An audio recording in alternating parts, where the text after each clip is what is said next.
I was on a TV debate show with some of Japan's top politicians.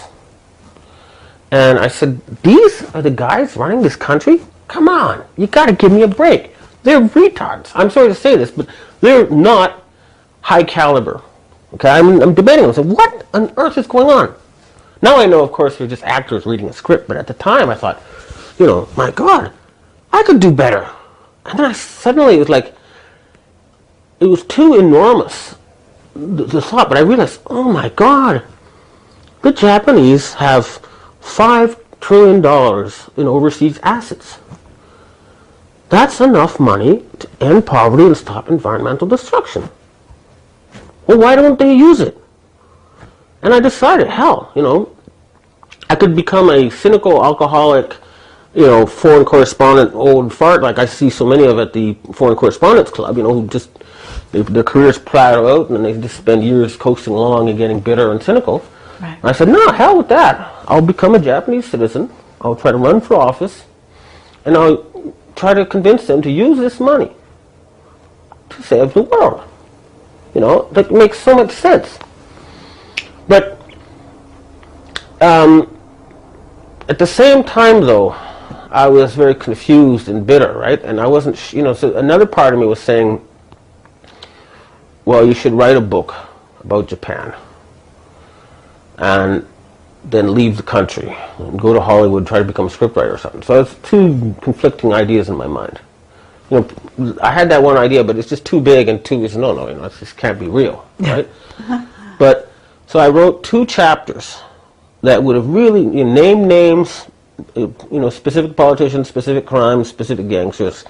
And it would have been so much of an expose that I would have had to either leave Japan or be killed after the book was published. Mm-hmm. The very day after I sent 2 chapters to my agent in English, I got a call from the granddaughter of the Meiji Emperor, Kaoru Nakamaru.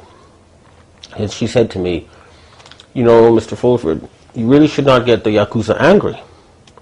And are you sure that's what you really want to do? Isn't there something else you'd rather do? And I said, you know, why is this lady calling me at this timing?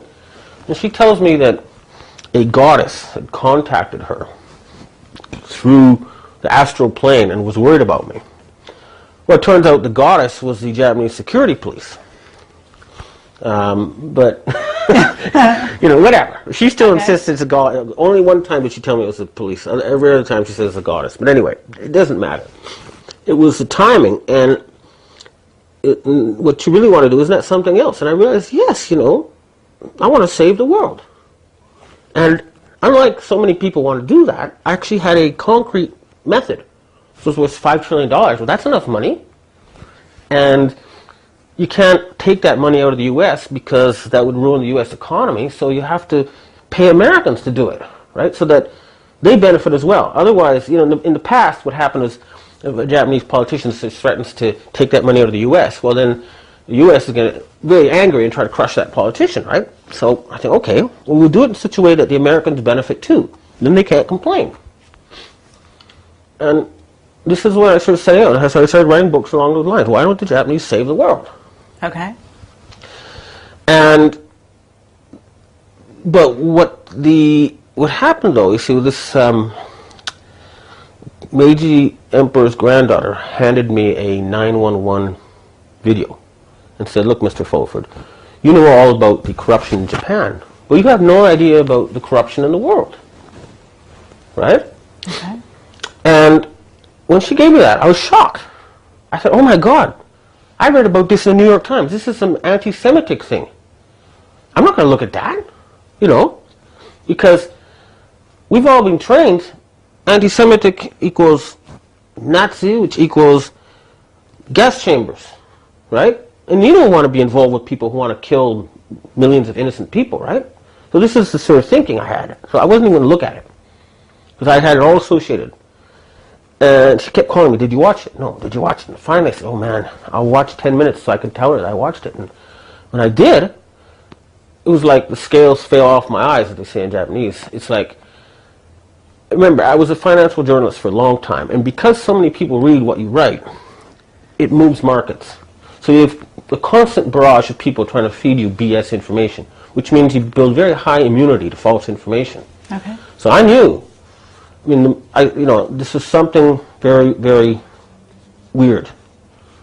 Because, and the problem most people at the high level of Western society have with the 911 thing is they say, well, no, because I don't care what evidence they show me. There's no way on earth that the New York Times, Washington Post, BBC wouldn't be reporting this. You know, because to accept that it was a cabal in the U.S. government that did this, it means to accept that the entire belief system you have about your society is wrong. Mm-hmm. But having experienced what I did at Forbes with censorship and what I knew about the Japanese corruption stuff, so, you know, I started to do the research. Mm-hmm. Find out what's been going on here. And the answer is essentially that European society is not really democratic anymore. It's a plutocracy combined with an aristocracy, and the democracy is kind of a way of keeping tabs on the sheep sentiment, you know, keeping them, giving them a way to vent their frustrations within very restricted boundaries. This is, so, you know, there's many different words out there that people use, and it makes it very hard. A lot of people have trouble even now believing this stuff. So what I'm able to do is I can show you within the normal matrix of financial reports, Wall Street Journal stuff, how to trace it. Okay?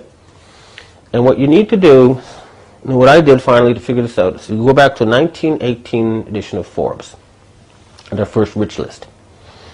And you find that 7 of the top 10 richest Americans controlled 70% of the money in the country. Mm-hmm. John Rockefeller, the first, was worth about $30 billion in today's money, and I think he controlled 25% of all the wealth in the U.S. at the time. And what happened was, the reason why the Rockefellers do not appear as so rich in the Forbes list, and remember, I was, you know, one of my jobs was to identify billionaires and count their money, was because it's put in as a charitable foundation. And in fact, they have hundreds of them. Rockefeller, Carnegie, Brookings, you know, Hudson's, the whole alphabet soup of them. But each generation of the Rockefeller families and the other families, the Morgans, which are the Bush, you know, people and stuff, you can see that they inherit the power. They still control that money. And they have a system so that each generation has one person in charge. So it's like a kind of hidden aristocracy. Instead of inheriting land, they inherit assets. Mm-hmm. And everybody who works within those assets is like a peasant working on the Lord's estate.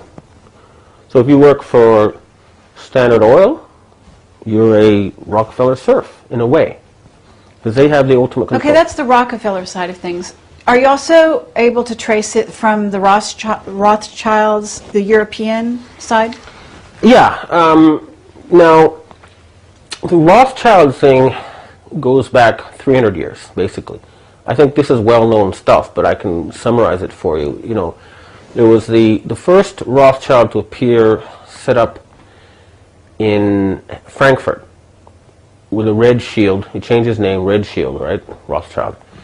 And the local king was going to get involved in a war. And Rothschild said, I'll lend you a bunch of money. And if you win, if you lose, you don't have to pay me back.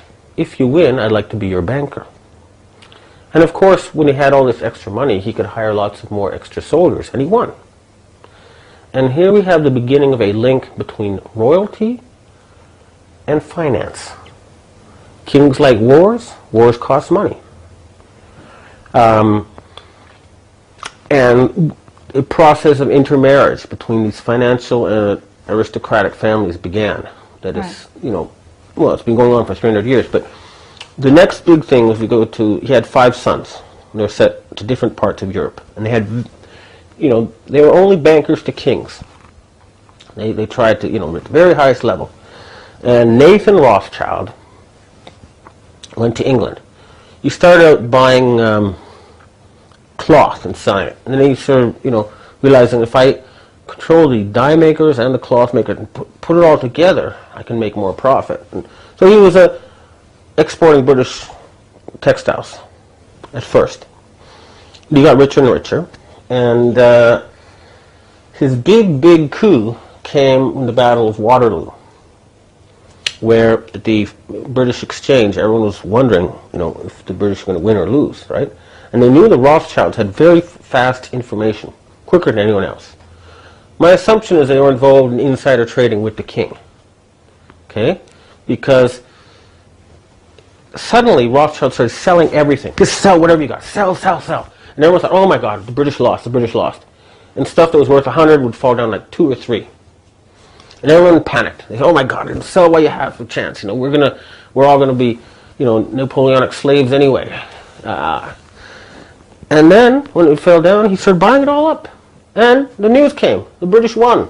And it had been 100 rose to 200. And he controlled most of British wealth after that time.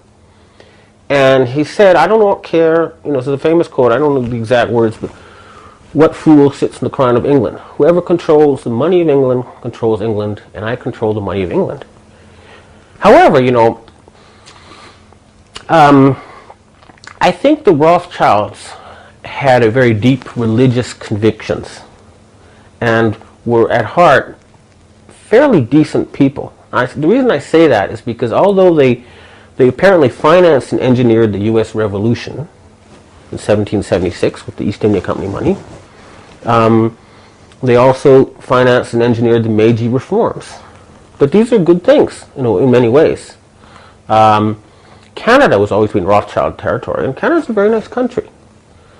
You know, so I don't think they're the same level. I mean, they did a lot. They had, their system was basically, you know, ancient Babylonian royalty. And this is where it gets really weird and esoteric, but it goes back 5,771 years. The Rothschilds used to say they're descendants of Nimrod, who conquered the peoples of Babylonia. They were a herding people, a pastoral people, and they conquered the people of Babylonia, or present-day Iraq, and they said, well, isn't there some way we can herd people the way you herd sheep? And they came up with a system. You have to control their food supply, you have to control their information supply, and you have to have means of violence to discipline them. And this was the start of the Bible. The Old Testament was, they took all the different stories people had and put it into one story. And this is the only story people are allowed to have.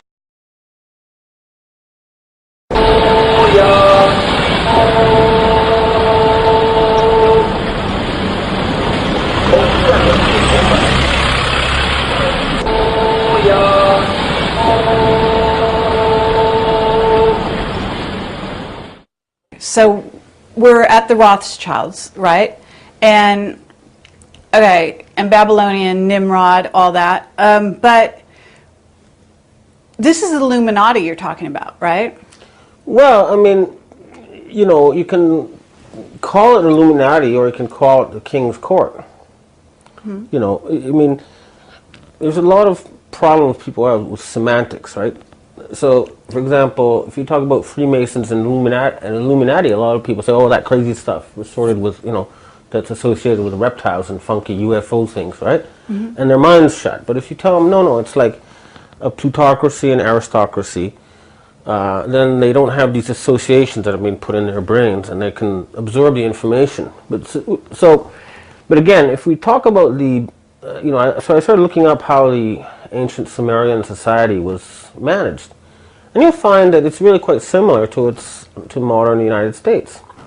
You know, in Japan they used to call the finance ministry the big warehouse ministry, but in the old days you would have a whole bunch of people who did not grow their own food anymore, right? You have these surpluses.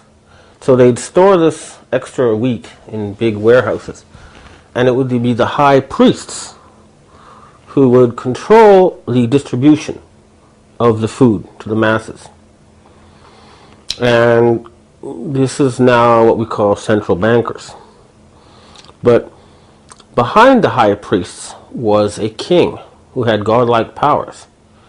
And they created the story that there was a god who could see and know everything. And it was an abstract one. So it existed in parallel with a real guy with a beard on a throne who had godlike powers. So this is a system that still exists. And remember, if you control the food supply, right, then you can hire warriors and intellectuals and control society, control their thinking, control their food, and control them through violence if necessary. And that's how it works even now. That's why it's so important to understand that finance is control over your food supply, control over your... And energy supply. Energy supply, yes. I mean, but at the bottom of the day, at the end of the day, it's food. Without it, you die. Okay, and basically you keep people busy by sending them to war. Well, right? Okay, I mean, if we fast forward, I think that, now, the Rothschilds, you know, as a Canadian, I was always kind of proud of the War of 1812. Thought, hey, this little Canada managed to hold off the United States. But apparently what happened was that in 1812, the American Republic decided not to renew Rothschild's banking license. And the American people took control of their own money. And that's why Rothschild invaded the United States. And that was the real reason for the War of 1812. So that's why you have in your anthem, it will say, "Can you see by the dawn's early?" It's a flag in a fort that survived a British attack.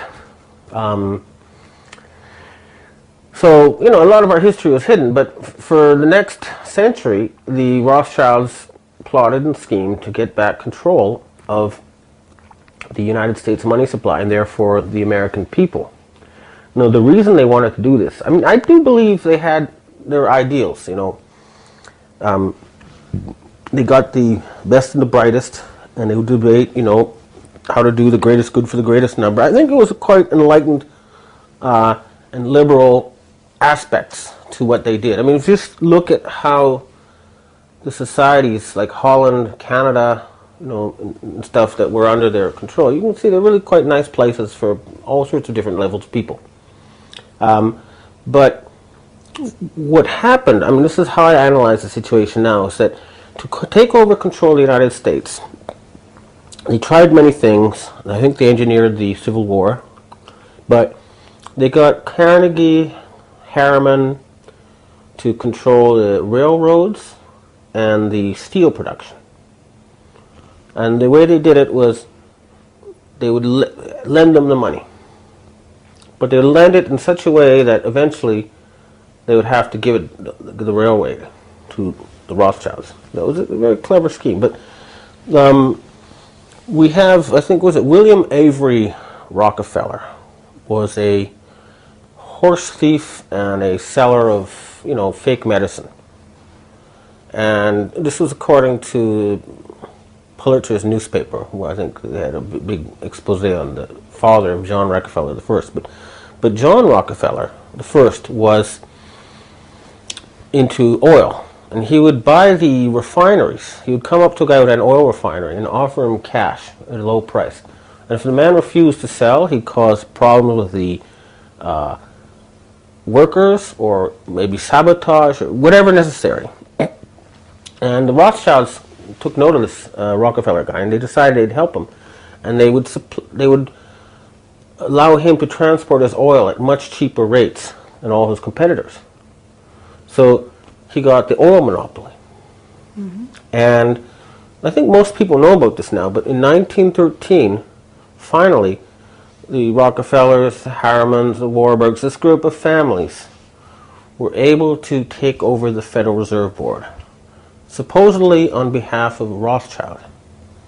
But I do believe that Rockefeller staged a sort of coup d'etat and said, hey, I control the American army and I control the American economy, and so I'll cooperate with you, but I'm in charge here. And he took over the United States. So I think it became a Rockefeller fief, not a Rothschild one. They meet and they cooperate.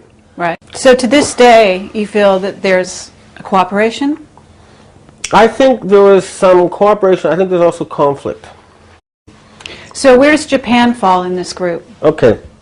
Now, in Japan, what happened was, after Admiral Perry came, Lord Rothschild sent a fleet, and they attacked the Satsuma and Choshu clans in the south.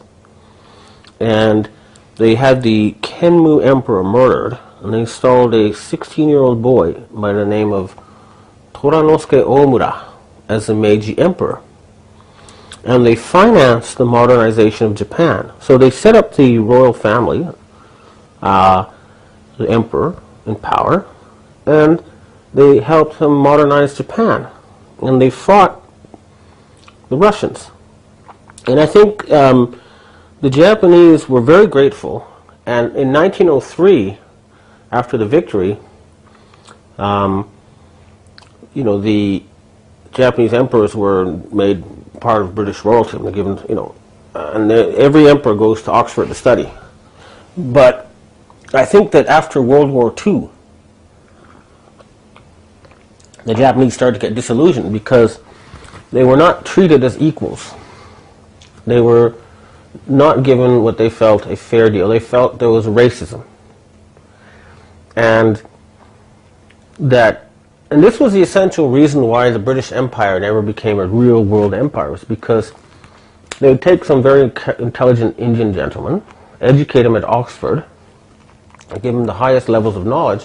But at the end of the day, they'd say, well, you're a wog, you're a bloody wog, so you're just going to have to work for us. If they had made it possible for someone like Gandhi to be the head of the entire British Empire, in other words, let them in, let them join the upper ranks, they would still be in control of the planet to this day. But because they were saying, essentially, at the very top, it's a white man's club, and you guys are just high-level servants, well, they alienated them. Okay, but how does this relate to World War II and the whole, the Americans eventually, if you're saying Rockefeller helped the Japanese up to a point. No, I'm saying Rothschild helped the Japanese. Okay, Rothschild. But in the 1930s, the Japanese made a break for independence. They wanted to set up the Southeast Asia co-prosperity sphere. They wanted to modernize all the yellow countries so that they could stop colonization by the whites. That's how they looked at it. Unfortunately, the Japanese are an island people, and they're not very good at relations. But what you also have to realize is that history is written by the winners. And so the reason the Japanese were able to take over most of China and were only stopped by U.S. invasion was because a lot of Chinese actually welcomed them. This is something that you don't read in your history books. But there was an attempt by the Asians to prevent being colonized. They look at Europeans as like the Borg in Star Trek. Only one way of thinking is correct. If you imagine this giant pyramid of a society with its eye at the top, and you will be assimilated, resistance is futile. That's how they look at us. And there's something to it. Okay, but you wrote a book about Rockefeller and how his role. Okay, what happened was, once I started to understand all this, and I realized that, after World War II ended, control of Japan went from the Rothschilds to the Rockefellers. And at first they said to the Japanese, you just go ahead and develop your economy any way you want. Rebuild your economy. And as long as you're militarily allied to the U.S., that's all we care about, right? until the 1980s, when Japan had these huge trade surpluses. And this made them very, very nervous. And I now realize why. It's because they had won World War III without fighting, without firing a single shot, because they had managed to control most of the world's financial assets. And money is power. If you have that money, you can hire the soldiers, you can hire the intellectuals, you can...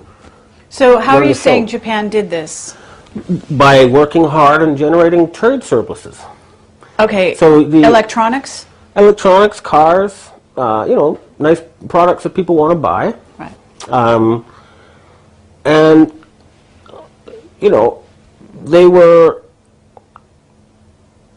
well, I mean, they had the control of the money, and this is where they started to get worried, and they set out to kind of put the Japanese back in their place. And they managed to get them with this bubble, which was, you know, basically on U.S. orders. They said, first of all, they said, okay, we want you to raise your yen, right? Because they were trying to, they didn't want the Japanese to have control of the money. So they said to them at first, okay, make, you know, and the yen went from 360 to the dollar to at one point 79 to the dollar.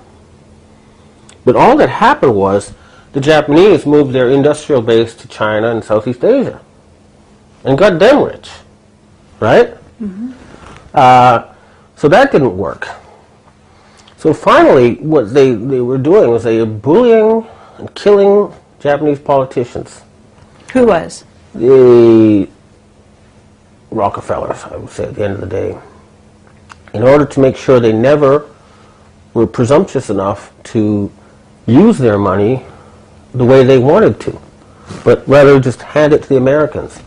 And I still haven't checked this out, but I'm pretty sure if you add up all the Japanese trade surpluses and the numbers, and then compare it to what's now officially recognized as Japanese assets, you'll find that the trade surplus is much bigger. In other words, it's like you go to a bar and you say, put it on my tab, and then after a few years you say, well, look, you know, forget about half my tab. Just, you know, forget about it. And so the idea is that we'll keep taking money from you forever. It's like tribute payments to the Roman Empire. They send cars, and they send TVs, and they get nothing back except paper. This is how they look at it. And it's right. For 40 years, the Americans have been getting stuff from all over the world and not paying for it. Why have the Japanese then tolerated that for so long, in your opinion? Well, first of all, after World War II, they truly and genuinely fell in love with the United States. You know, they were told they were going to be tortured and stuff. I remember this guy shivering in fear, you know, after war, when American soldiers coming, and thinking they're going to torture him, what are they going to do? And the guy gives him a Hershey bar, right? And this is symbolic of, I mean, they were really well treated, and up until the fall of the Soviet Union, they also really felt that they needed the Americans to protect them. And they have created this illusion of fear, right? If you don't have us, you're going to be conquered. Well, they got, first of all, the way to enslave a person is you beat the hell out of them, and then you be really nice to them. And it's like saying, hey, you know, if you do what I say, I'll be really nice to you, treat you well. But remember, if you don't, that's what those nuclear bombs are about. Okay. But also, I mean, the Japanese were able to develop their economy. They were left alone, you know, for a long time. It's only in recent years that it's become kind of, you know, really bad, noxious. Okay, there's an illness at the heart of the American system, and what it boils down to is if you look at financial flows, okay. Money has been going from the poor countries to the rich countries. And within the rich countries, it's been going from the poor to the rich. And it's like a giant sponge sucking up all human life energy. And the poorest people on the planet, you know, they're forced by agribusiness and other things to the lowest level. And the only thing they can do is hit on something even lower, the poor little weak creatures. They have to burn down forests to make new farmland because they've used up their farmland. And they don't get access to fertilizer, so they have to, ravage the planet. So the source of poverty and environmental problems in the world is the people who own the Federal Reserve Board and their policies of prioritizing the rich and everything to the rich. And that is the essence of the problem. And the Japanese have had their savings stolen from them, and they've been forced to adopt economic policies that have increased poverty here. The so-called reforms that Prime Minister Koizumi and Heizo Takanaka were forced by the Americans through blackmail to impose on the Japanese have meant that a recent survey by the Asahi newspaper shows that the amount of people who think their lives have gotten worse since these reforms began is more than double the amount of people who think it got better. They've been taking money. It's really just too much money has been going to the rich, and they haven't had proper ways to spend it. And they've been deluded into thinking that the problem with the environment is too many brown people burning down forests, and so the answer is to get rid of them. And they have been manufacturing diseases. There's solid evidence that AIDS, HIV, was made by the U.S. military. There's a bioweapon against Africans. And what about SARS? SARS is a bioweapon that targets a specific gene that is very prevalent among Asians but almost never found among Caucasians. So it's a race-specific bioweapon. And so let's get down to this whole association you had with the Yakuza on one hand, Chinese secret society. All right, yeah, all right. So this is, as I started to understand how things really worked, and my understanding of news events became very different, because I could merge the two, the conspiracy world and the Wall Street Journal world, right, into one. Right. I got an opportunity to interview Heizo Takanaka last year, this spring, and I confronted him with a lot of evidence. In 2003, in February, I believe, he told Newsweek magazine that no bank was too big to fail. And he imposed some arcane economic rules that forced the companies to sell their cross-shareholdings. In other words, the banks and the companies used to own each other's shares, so no outsider could come in and make a hostile takeover. And he forced the companies to sell their bank shares. And he put out that no bank was too big to fail, and everyone thought that meant that the bank shares would be worth nothing. It's like I say, I'll sell you my wallet. There's no money in it, but there's bills. And if you buy it, you have to pay the bills. Well, nobody's going to buy it except you tell your friends, hey, listen, I'm going to put 2.3 trillion yen of taxpayer money in that wallet later, so it's a bargain, right? So what happened was the stock price of the banks plummeted in 2003. And if you look at who bought it, you'll find that it's bought by foreigners. State Street and Banking, Chase Manhattan, Citibank. In other words, a group of financial institutions that are controlled by these charitable foundations that are controlled either by the Rothschilds or the Rockefellers. Mainly these families. I use Rockefeller as a abbreviation for this group of inbred aristocratic families, the American side versus the European side. Right. But, I mean, the Bushes are part of it, for example.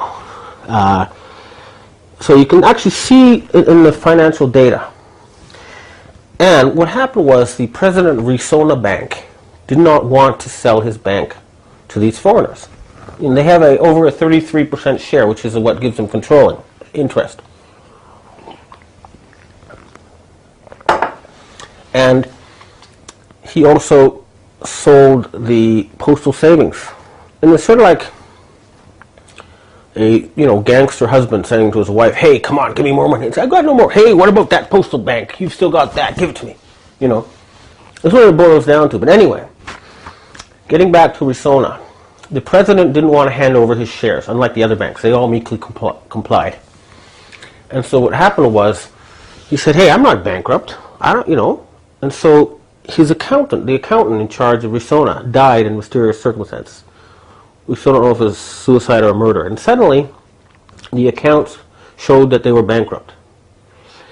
And at the time, ruling party politicians were saying if you got even $100,000, $200,000, buy Resona shares. It's going to be a big deal.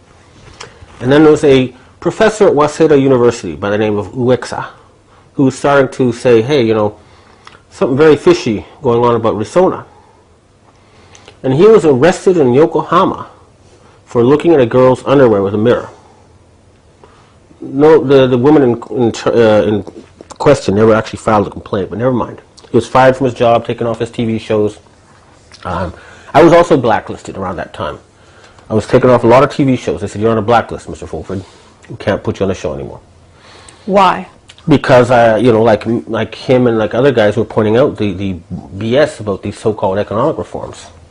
And they didn't want people to know what was really going on. But anyway, and Mr. Ota from the tax department also started investigating Resona for tax evasion and stuff. And he was arrested in Yokohama for looking at girls' underwear with a mirror. And then Mr. Suzuki from the Asahi newspaper, who had a big scoop years ago with the recruit scandal, put out on December 17th, year before last, an article saying that Resona was giving 10 times more donations to the ruling party than other banks, and that there was a suspicion of insider trading. It was supposed to be part of an investigative series. That night, they found his body in Yokohama Bay. Okay? So I confronted Mr. Takanaka with all this information. I have it on video. I have not released the video because Mr. Takanaka has telling me that he was forced to do it because the United States threatened to hit Japan with HAARP, H-A-A-R-P, if they didn't. Okay? Okay, and what would have been the impact of that? I mean, tell us what that meant to Japan. Earthquakes. Okay. We'll get into that more because I know that this starts getting into really esoteric stuff. It's almost mind-boggling, you know? Yeah. I mean, I had a lot of trouble wrapping my mind around this stuff for a long time. After I interviewed Takanaka, I got an email from someone at the Japan Development Bank, who was a disciple of Mr. Takanaka's. And he said to me, there's someone, Mr. Takanaka would like you to meet. And I have the copies of the original emails, too. And so I go to a Shinjuku hotel room, and I meet a man wearing a fancy silk kimono. Okay, I have a photograph of him, and I have a tape recording of this conversation. Okay? And he had two rings. One was a mask of a devil with horns, and the other looked like a wedding ring. And you go like this, and there is a Freemason mark. And he says these horns, you could put a little bit of poison on them, touch me, and I'd be dead. And he tells me he's a ninja, which is a professional assassin. And and the guy looks very different from the average Japanese. He's a member of the Sanka mountain people. They're like the Ainu. They're sort of like maybe the Japanese equivalent of an Apache. Mm. Very warlike. They're used by Japanese special forces. Mm. And he says to me, Mr. Fulford, if you want to be, a muckraking journalist, go ahead and do so. But you will die at age 46. However, he gives me a big Freemason badge. It says, if you don't, the other choice is you can become finance minister of Japan. Okay? So he's offering me a choice between death and the job of finance minister. And again, I have this on tape. I have the email trail. I have the video of my interview with Takanaka. Okay? So it's weird stuff, but I have the proof. Anyway, I thought that I would have no choice but to go along. But I had been reading about, population reduction plans. And so I asked him, is it true? And I have this on tape too. He says, yes, we have to, in order to protect the environment, we need to reduce the world population to 2 billion. And war just doesn't do it, so we're going to try to use disease and starvation. Who told you this? The self-described ninja sent by Takanaka. I see. Right? And, I'd already found out that SARS was a bioweapon targeted at Asians. So this is very disturbing. So they're talking about killing 4 billion people, right? So they're offering me the job of, and he said to me, look, we're gonna, we're taking money from the Japanese, but we're not, cutting out their flesh or their bones. We're just skimming off the fat, right? But that's how he described it. So we're looting these people's money, but we're not going to kill them. And he said the population in Japan would be reduced to 70 million, but they'd allow 70 million to live, and they need about 500 million Asians to keep making toys and stuff. So he's describing massive genocide. Okay, again, I have it on tape. I can prove this man was sent to me by Takanaka. So the very next day, okay, again. Well, what did you say to this guy? I'm just curious. I mean, did you say yes, or at that point, or did you say let me think about it, and he said okay, or? Yeah, I just thought, well, it was all too, overwhelming. I didn't give any clear answer, but I thought maybe I have no choice but to go along with these guys and try to do something from the inside to stop them, right? Mm-hmm. But I guess a lot of people at the very elite, I'm sure it happens, Mr. Obama and Clinton and anybody else at the high level of U.S. politics, that they're someday, or senators, whatever, they're given the same kind of ultimatum, death or cooperation. So either you join us or you die. And that's how they managed to control the United States and enslave the American people, by capturing their very top elite, mm-hmm. and forcing them to go along with a combination of bribes and... Okay, when you say threats. They, who's they? Well, this is what you'd call the Council on Foreign Relations, Bilderberg. Now the Trilateral Commission comes up, but that's not got any power, because the Trilateral Commission was set up by the Rockefellers because the Bilderberg were too racist to let the Japanese in. So it was made as a forum for the Japanese to have their say. But what happened was, and at first some very high-level Japanese joined, okay? You have like prime ministers and stuff in there. But the Japanese say, well, hey, they didn't listen to us. I've talked to many members of the Trilateral Commission, right? So now you have, as the head of the Japanese side, as the president of Fuji, Xerox, which is, before they had people like Prime Minister Miyazawa, right? So it's a big drop. It's like, the Japanese say, to hell with your Trilateral Commission, essentially, because you don't even listen to us. It's a not. So anyway, what I'm saying is, it's the families that own the Federal Reserve Board and all their hired hands. They have the money. So Takanaka's guy, okay, that comes to you, makes this offer to be a Freemason, is sent by who at the top? Well, Takanaka was a disciple of Henry Kissinger's, and Henry Kissinger worked for David Rockefeller. And I had accused Takanaka of selling the Japanese financial system to Rockefeller. Mm-hmm. Okay, so basically, if you're like, imagine a video game, right? A pyramid, right? And the first step in the pyramid is Boy Scouts, right? Mm-hmm. And about the fourth step is Rotary Club. And you keep rising up. Well, I was getting right to the top level, because they told me, when they offered me to join the Freemasons, they said, look, above the 33rd level, there's 13 levels. Okay? And remember the US dollar bill, the pyramid on top. The I, that represents the people who set the human rights to the job of pyramid building. So you see it's an unfinished pyramid. Okay? So above the 33rd step, there's 13 steps. And this is the inner group of about 10,000 people who control the world. What did you do next? Well, what happened was, the very next day, I got a call from a movie director, a Japanese movie director, and he says to me, I want to talk to you about something. So I met him, and he said, there's someone I want you to meet. So I went to another hotel room, right? They seem to like hotel rooms, when they want us to talk about important stuff. And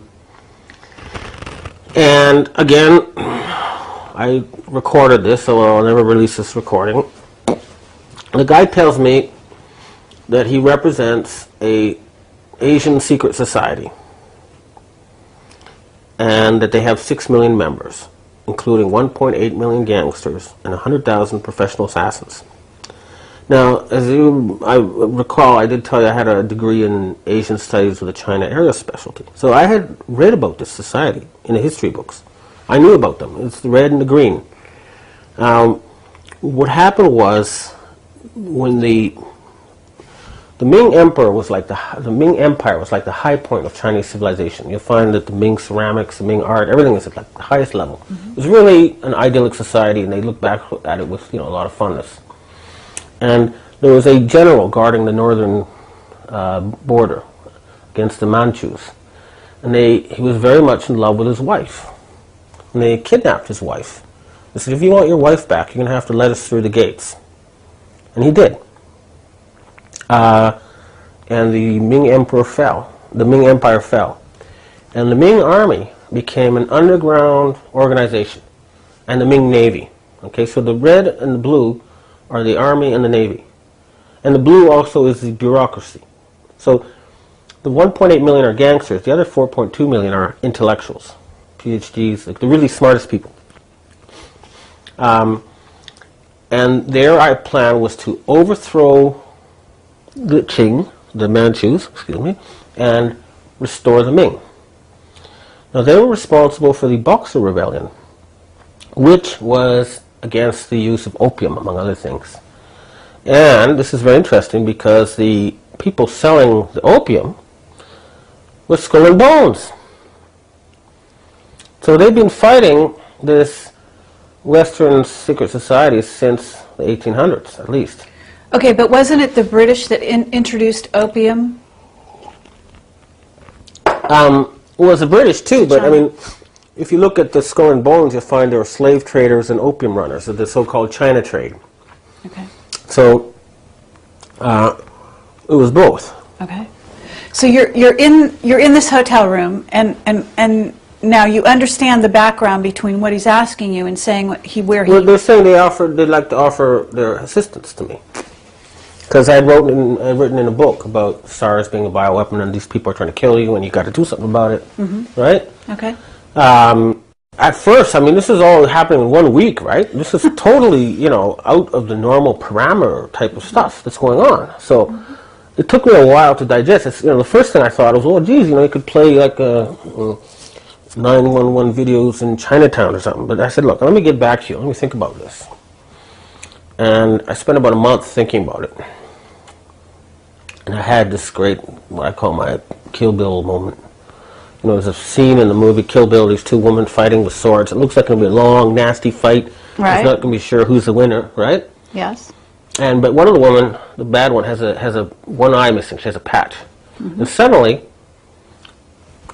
she grabs the eye and blinds her and ends the fight. Unbelievable, yeah. Very, very graphic. Very graphic, but I thought, hey, why not just target the eye of the pyramid? Because most Westerners don't even know it exists. They're so scared at the top, and they kill so many people so frequently that they're terrified, and it's very secret. It has been until the internet came about. Nobody knew about this. I certainly wouldn't have believed it if I didn't run into it firsthand. But then I found the evidence trail. Again, you follow these foundations and who controls them. You'll see that the Rockefellers control about $10 trillion worth of stuff. But anyway, I realized the society has 6 million members, and the Western secret side, the top, is only 10,000. So it's 6 million against 10,000. So suddenly I said, well, that's it, isn't it? We got these bastards. And that's when I started writing the stuff on rents and making. So okay, so you must have gone back to this group. What do you call this group now? Because they're a group of Yakuza and Chinese secret society. Do they have a name? The red and the blue. The red and the blue. Societies. And you must have joined them because you're not dead. Yeah, well, I went to meet all their big bosses. In China or? In Taiwan. Oh, yeah. And I joined. I became the first Westerner in 500 years to join. And then Rockefeller, or I don't know if you want to say Rockefeller, but whoever the Freemasons, the head of the Freemasons, had to leave you alone at that point? Well, I mean, what the Chinese or the Asians said is, look, we won't make the first move. But what happened was I started writing stuff about Takanaka and Rockefeller.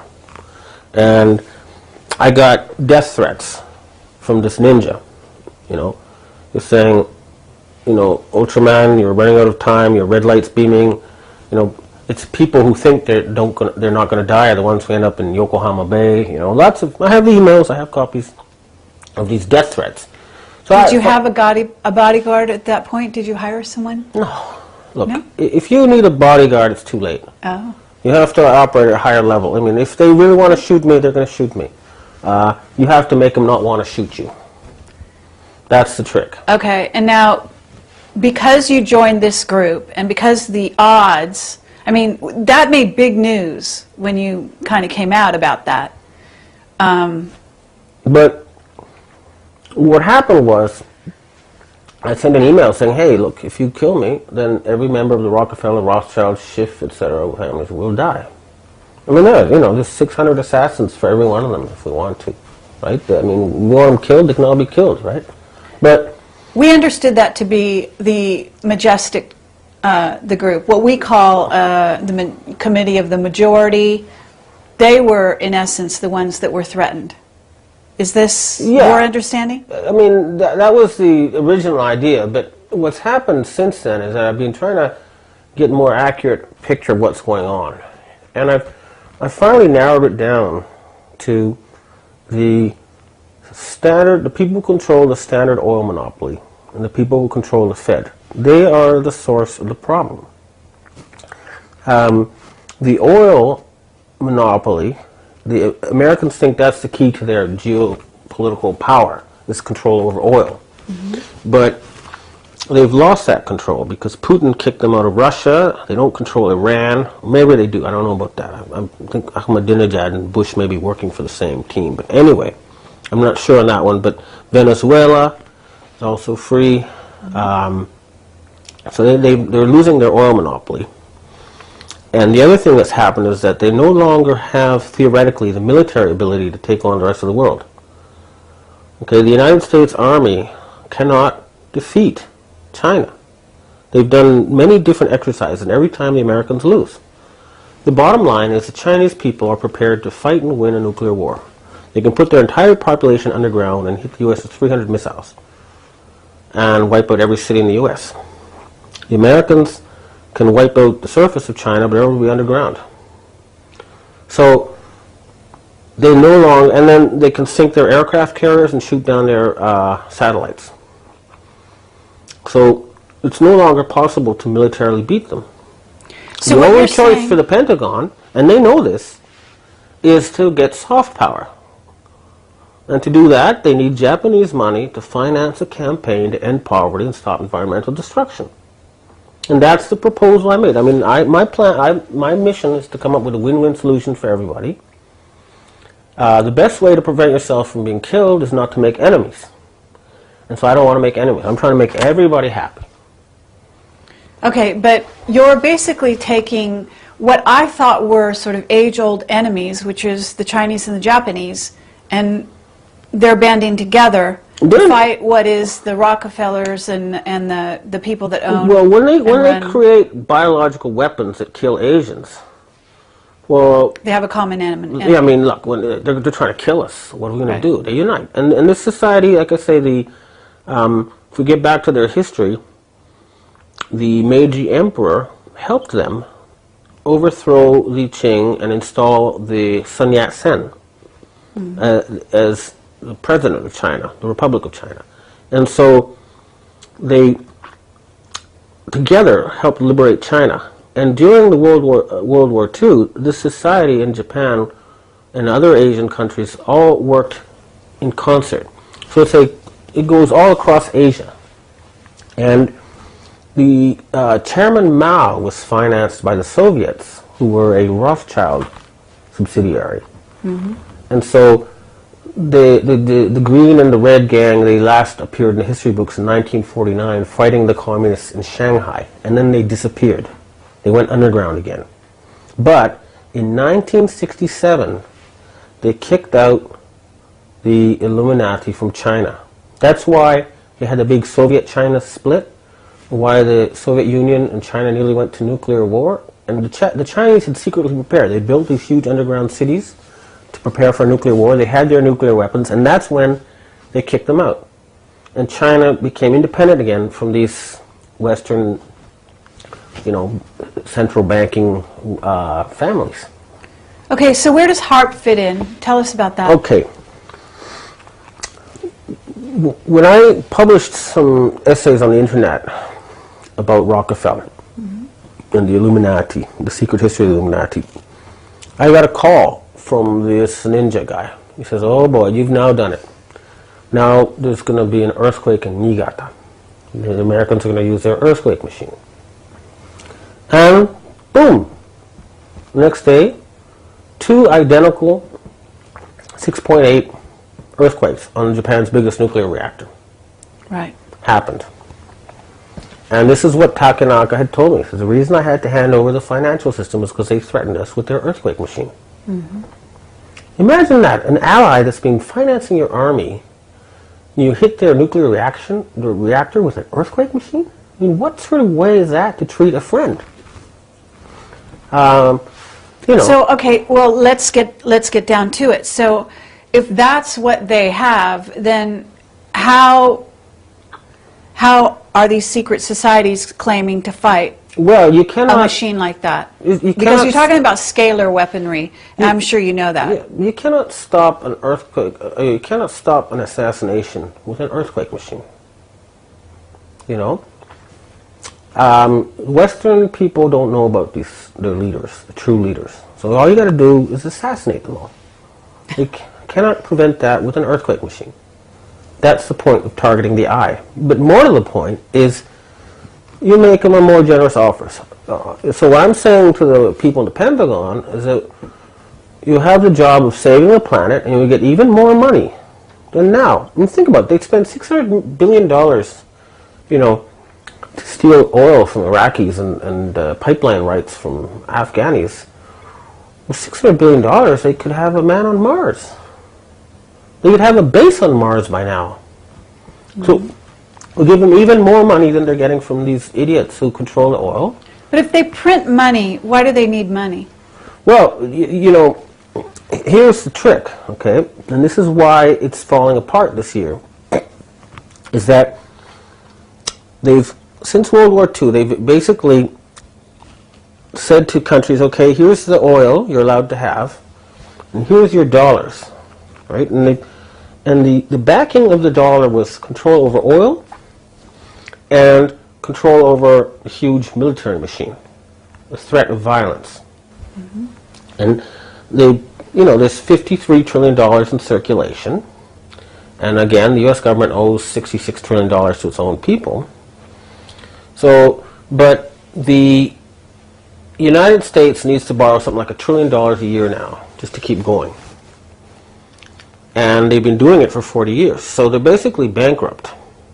When if you earn $13,000 a year and you have $120,000 in debt, and they say, well, it's time to pay back, well, what can you do?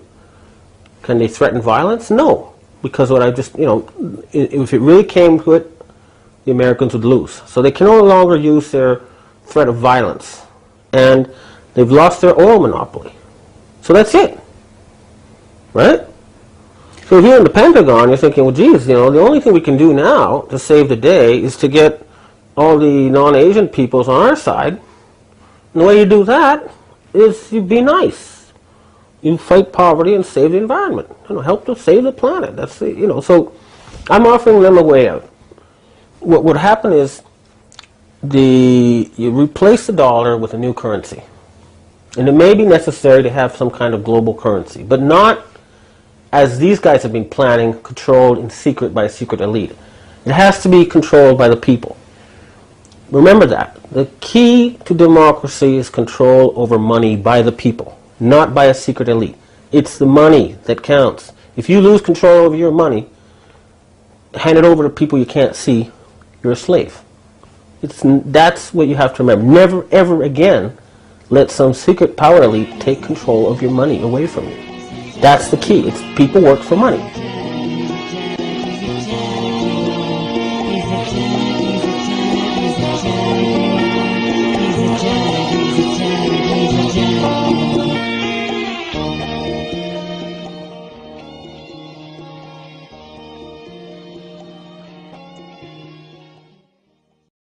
a constant barrage of people trying to feed you BS information, which means you build very high immunity to false information. Okay. So I knew, I mean, this was something very, very weird. Because, and the problem most people at the high level of Western society have with the 911 thing is they say, well, no, because I don't care what evidence they show me. There's no way on earth that the New York Times, Washington Post, BBC wouldn't be reporting this. Because to accept that it was a cabal in the U.S. government that did this, it means to accept that the entire belief system you have about your society is wrong. Mm-hmm. But having experienced what I did at Forbes with censorship and what I knew about the Japanese corruption stuff, so I started to do the research, mm-hmm. find out what's been going on here. And the answer is essentially that European society is not really democratic anymore. It's a plutocracy combined with an aristocracy, and the democracy is kind of a way of keeping tabs on the sheep sentiment, keeping them, giving them a way to vent their frustrations within very restricted boundaries. This is, so, there's many different words out there that people use, and it makes it very hard. A lot of people have trouble even now then leave the country and go to Hollywood and try to become a scriptwriter or something. So it's two conflicting ideas in my mind. I had that one idea, but it's just too big, and two is no, it just can't be real, right? But so I wrote 2 chapters that would have really named names, specific politicians, specific crimes, specific gangsters. And it would have been so much of an expose that I would have had to either leave Japan or be killed after the book was published. Mm-hmm. The very day after I sent 2 chapters to my agent in English, I got a call from the granddaughter of the Meiji Emperor, Kaoru Nakamaru. And she said to me, Mr. Fulford, you really should not get the Yakuza angry. And are you sure that's what you really want to do? Isn't there something else you'd rather do? And why is this lady calling me at this timing? And she tells me that a goddess had contacted her through the astral plane and was worried about me. Well, it turns out the goddess was the Japanese security police. But, whatever. She still insists it's a goddess. Only one time did she tell me it was the police. Every other time she says it's a goddess. But anyway, it doesn't matter. It was the timing, and what you really want to do is not something else. And I realized, yes, I want to save the world. And unlike so many people want to do that, I actually had a concrete method. This was worth $5 trillion. Well, that's enough money. And you can't take that money out of the U.S. because that would ruin the U.S. economy, so you have to pay Americans to do it, right, so that they benefit as well. Otherwise, in the past, what happened is, if a Japanese politician threatens to take that money out of the U.S., well then the U.S. is going to get very angry and try to crush that politician, right? So I think, okay, well, we'll do it in such a way that the Americans benefit too. Then they can't complain. And this is when I started setting out. I started writing books along those lines. Why don't the Japanese save the world? Okay. And, but what happened though, you see, with this Meiji Emperor's granddaughter handed me a 911 video and said, look, Mr. Fulford, you know all about the corruption in Japan, but you have no idea about the corruption in the world. Right? Okay. And when she gave me that, I was shocked. I said, oh my God, I read about this in the New York Times. This is some anti-Semitic thing. I'm not going to look at that, because we've all been trained anti-Semitic equals Nazi, which equals gas chambers, right? And you don't want to be involved with people who want to kill millions of innocent people, right? So this is the sort of thinking I had. So I wasn't even going to look at it, because I had it all associated. And she kept calling me, did you watch it? No, did you watch it? And finally I said, oh man, I'll watch 10 minutes so I can tell her that I watched it. And when I did, it was like the scales fell off my eyes, as they say in Japanese. It's like remember, I was a financial journalist for a long time, and because so many people read what you write, it moves markets. So you're believing this stuff. So what I'm able to do is I can show you within the normal matrix of financial reports, Wall Street Journal stuff, how to trace it. Okay? And what you need to do, and what I did finally to figure this out, is you go back to a 1918 edition of Forbes, their first rich list. And you find that 7 of the top 10 richest Americans controlled 70% of the money in the country. Mm-hmm. John Rockefeller, the first, was worth about $30 billion in today's money, and I think he controlled 25% of all the wealth in the U.S. at the time. And what happened was, the reason why the Rockefellers do not appear as so rich in the Forbes list, and remember, one of my jobs was to identify billionaires and count their money, was because it's put in as a charitable foundation. And in fact, they have hundreds of them. Rockefeller, Carnegie, Brookings, Hudson's, it's a whole alphabet soup of them. But each generation of the Rockefeller families and the other families, the Morgans, which are the Bush, people and stuff, you can see that they inherit the power. They still control that money. And they have a system so that each generation has one person in charge. So it's like a kind of hidden aristocracy. Instead of inheriting land, they inherit.